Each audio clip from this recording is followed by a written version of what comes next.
Hello, it's Steve Parsons, Safeguarding Futures. I'm here to tell you, why would you want to make a trust in your will? Now, people make trusts in their will for various reasons. The three principal reasons are to help with inheritance tax planning, to help with care fee costs further down the line, and to help with sideways disinheritance, or to make sure that doesn't happen. Now, trust working wills can be quite complicated, but to simplify it, I'd like to give you a little overview of how your estate looks. At the moment, most people ordinarily own their property as joint tenants. So imagine that's your property, and you both own your property, you and your wife, or you and your husband, as joint tenants. So you own it jointly and severally. So you're both responsible for the upkeep of that property. That doesn't help, because if the man was to die, it's always the men that go first in these scenarios, then the wife will automatically inherit under this scenario.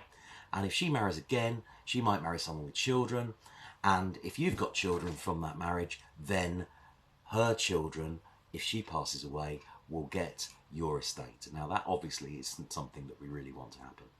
So what we do with the property is we do what's called a severance of tenancy. So we write to the land registry and put a notice in at the land registry to make sure that the severance is done. In this scenario, the man owns this side of the property and the partner owns this side of the property, so as distinct halves. Then if the man passes away, his half of the property will fall into a trust, which is written into the will, and the other half of the property is the partner can live in that owns the other half of the property, but has what's called the life tenancy, to have the legal right to live in that property as long as they live, or upon remarriage, or whatever it says in the trust wording. What that means is that protects half of the property against sideways disinheritance, as I talked about earlier on, and it also protects half the property against care fees. So if the second person goes into care, in residential care under current legislation, then the council, if they're not self-funding, can only come after half of the value of the property, because they only own half of the value of the property. The other half of the property, as we mentioned, is now in a trust. Okay, so that's how that works for care fees. For inheritance tax, because only half of the property is owned by the person on second death. On first death, there's no inheritance tax to pay between spouses.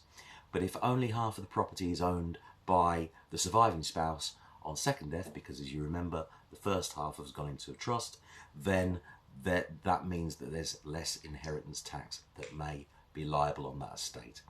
So it's a very powerful tool. Doesn't cost you an awful lot, unless you go and see a solicitor that would charge quite a lot for this, but there's no real need to be charged the earth for this. And it's a very powerful instrument that you need only do once, and you'll have the peace of mind that at least half of your estate, and certainly half of the property, is protected against the perils that we talked about a moment ago. Thank you very much.